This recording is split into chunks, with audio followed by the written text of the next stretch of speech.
Hi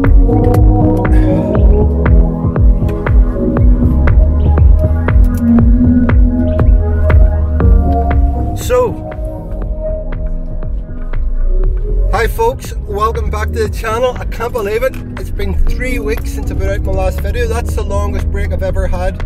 There is a reason for it. But I'm on the way. I'm going to do a wee bit of shopping, a few things I need, a wee bit of a drive, and I thought this would be a good opportunity to say hello again and let you know what's happening.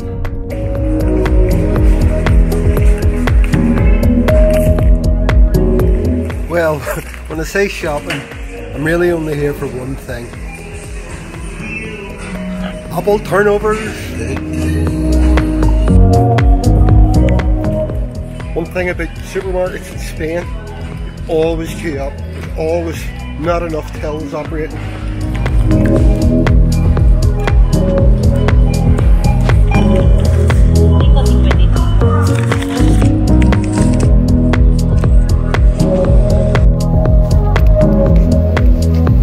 There's a big fella.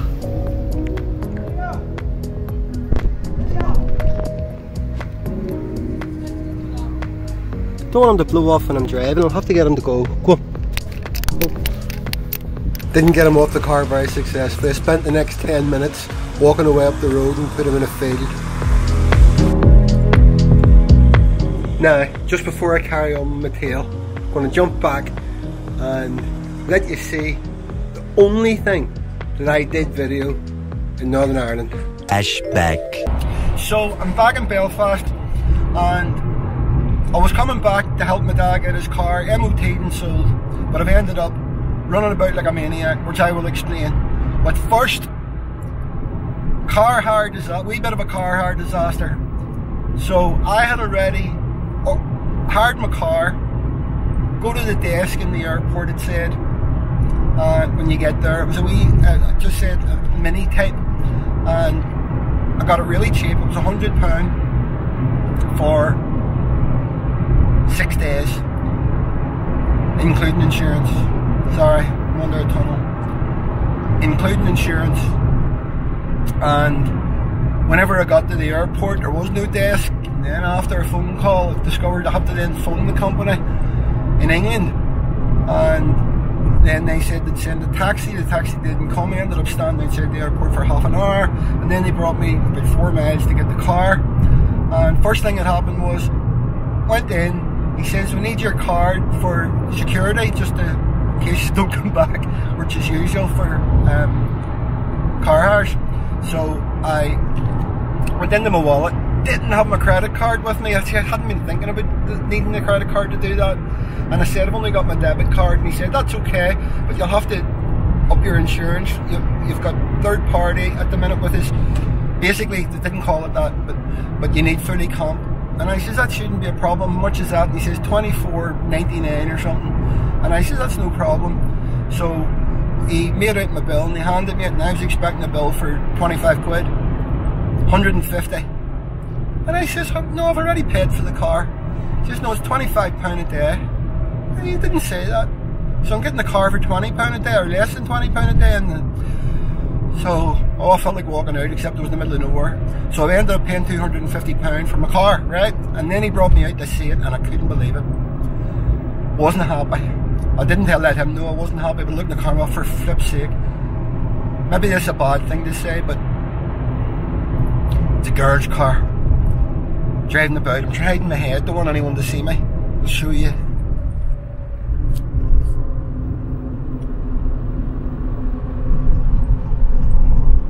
Everything.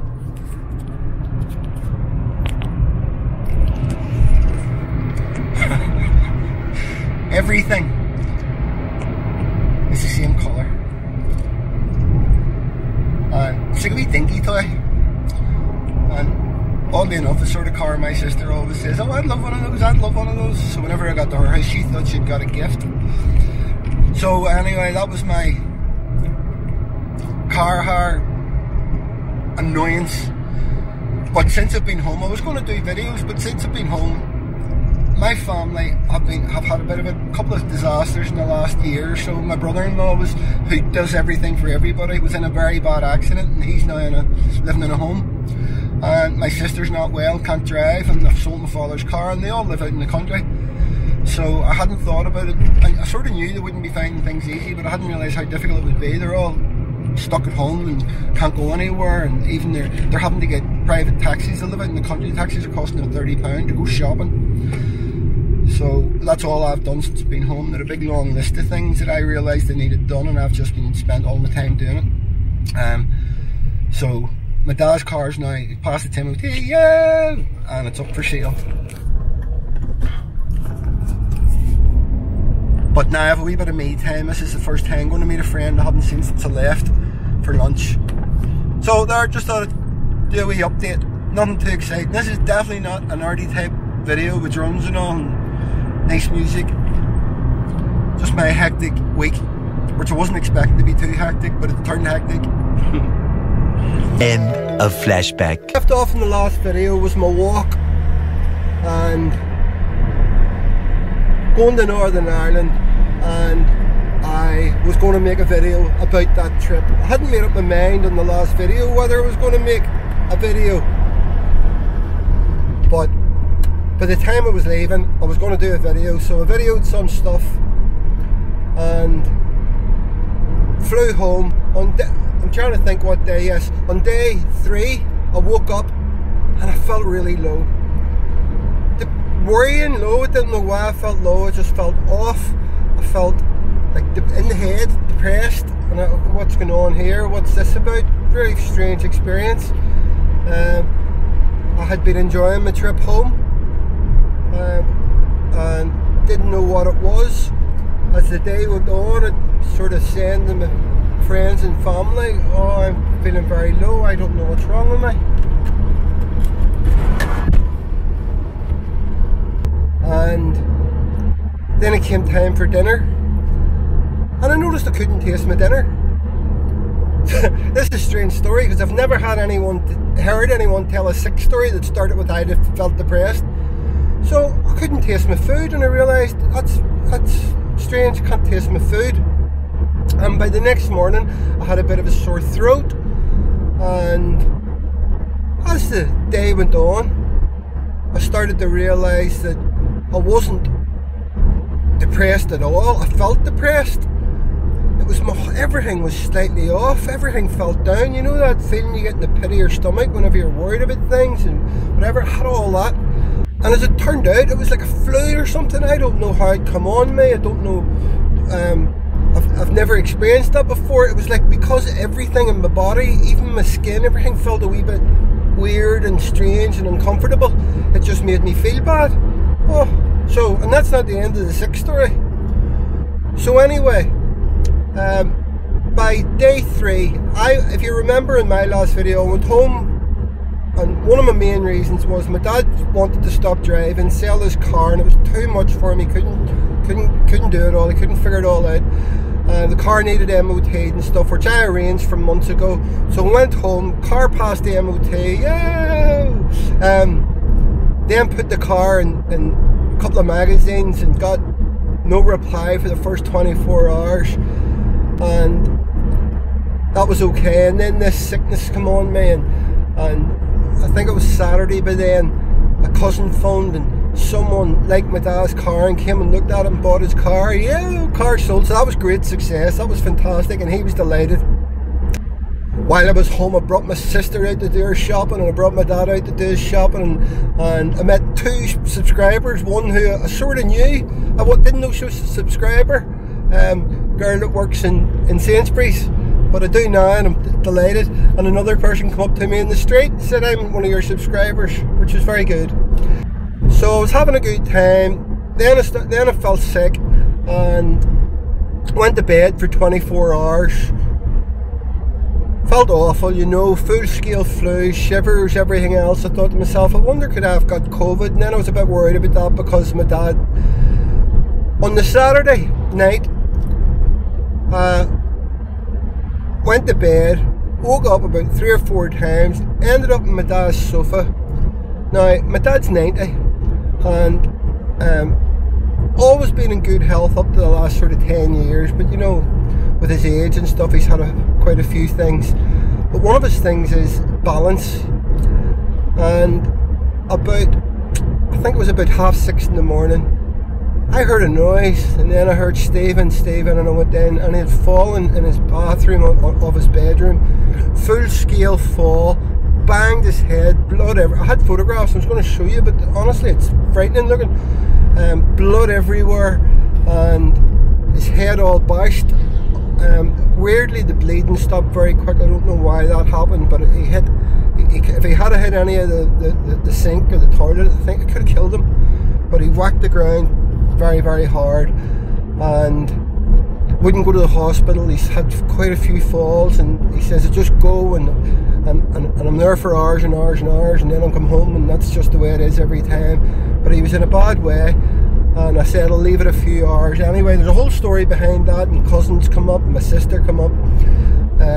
So yeah, really, really bad fall. He really could have killed himself. Meanwhile, I've got the flu, the shivers, and I've had to go in and manhandle him and lift him, and I was a bit worried about that. There you go, first half of my trip, super successful. My dad, the night the car got sold and all, he was going, yo, awesome, thank you very much. But the next day, oh, he was in an awful state. The bruising on his face was frightening looking. So I was coming home then. I'm now through to, I suppose, about the Monday. Hope this all makes sense. I'm now through to about the Monday, and come home very early on the Tuesday morning. So my dad had got out of bed for the first time on the Monday, and he was a lot brighter. He was in bed the whole day on the Sunday, and I was worried about him, sick about him. But by Sunday or Monday, he was back out. He was out of bed, and he was cooking a wee bit for himself, and watching sport and stuff. So things were improving. So then I was coming home on Tuesday morning, and I said to him, Dad, there's no point for you to get up in the morning. I want to get up, son. I want to get up for me getting home. So he set his alarm for 7 AM, and I heard his alarm. I'd just got up myself, and then I heard him shouting again, and I came into the room, and he was on the edge of his bed in a terrible state again. I fell. So fortunately it was a slip, and he thought he had broke a rib or something, but it turns out we now know he ended up in the hospital. So he didn't break his rib, but another bad fall, and that was, I was leaving an hour later, so it was terrible, and I was going to stay, and it's just so many, what's the right thing to do? So I got on to my sister and my cousin, and they were all coming up when I come home, or come back to Spain. So yeah, all a bit of a disaster. Well, in the end, a bit of a disaster. Not the end of the story. By the time I flew home, the flight and the airport and all that, I remember feeling perfectly fine. I was back to myself, and I woke up the next morning after getting back to the apartment feeling awful again, low, sick. I knew I was sick this time. Real bad shivers and everything else, and got the fella in my apartment to get me a PCR test, COVID. So I don't know if the first one was COVID. I suspect it probably was. I'm going to park here for a wee second because it's busy up there. So I suspect it probably was COVID originally, but it was definitely COVID the second time, and that was 2 weeks ago, and I have been floored for the last 2 weeks. Up until yesterday morning, it was so bad.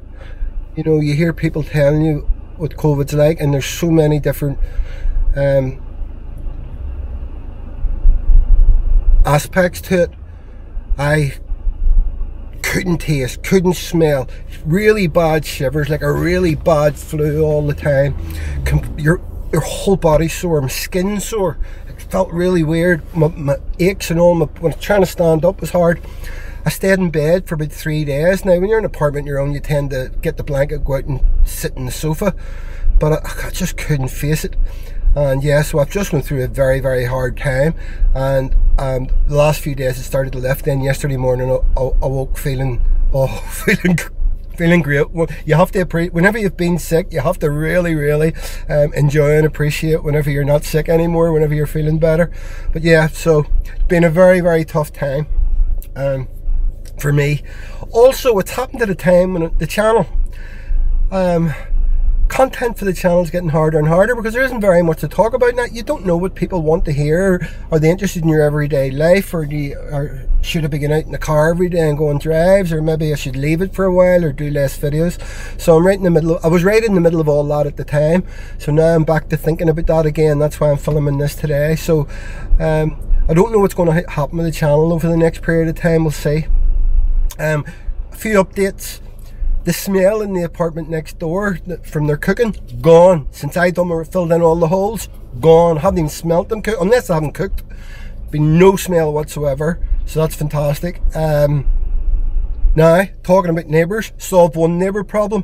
Now I have another. This is a crazy neighbour problem, and I mean crazy neighbour. I'll just let you hear a bit of it, but this goes on 4-5 times a week, and it's been going on for about a month. Alright, you ready for this?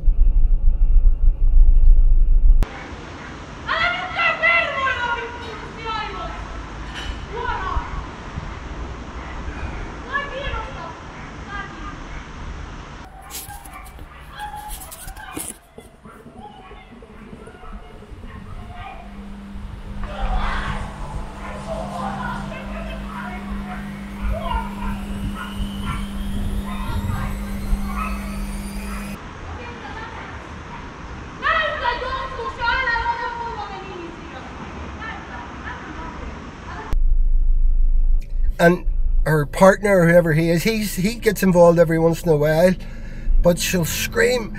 Oh, she'll hear the noise and the dog, and the dog barks, and then she comes out onto the balcony, and not only is she screaming her head off, her arms are flying all over the place and the thing and spinning around, and I don't know what's going on, but I feel a bit sorry for her. But God, crazy stuff.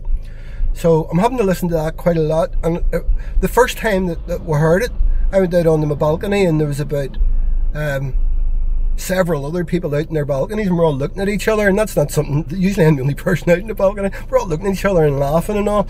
And I was quite worried because it was so mad that I thought somebody's going to get thrown off or jump off the balcony here.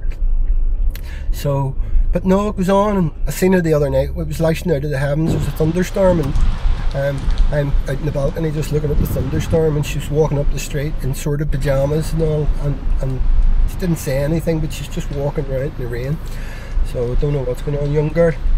Anyway, so there you go. So I thought I'd keep you up to speed. No fancy videos this time. Don't even know I'm going to have music in the background. Anyway, so I'll have a wee think about what I'm going to do with the channel. I'm really not sure. I'm still getting subscribers, but the videos, as I say, they became harder to make because I'm located in one place, and I really don't know what people are going to find interesting and what they're not. Anyway, so I'm going to leave it off there. I will do another update in the not too distant future and take it from there. So hope you enjoyed listening to my crazy story, my weird 3 weeks, and hopefully it'll not be 3 weeks to speak to you again. Alright, so I'll leave it off there. Till next time, bye for now.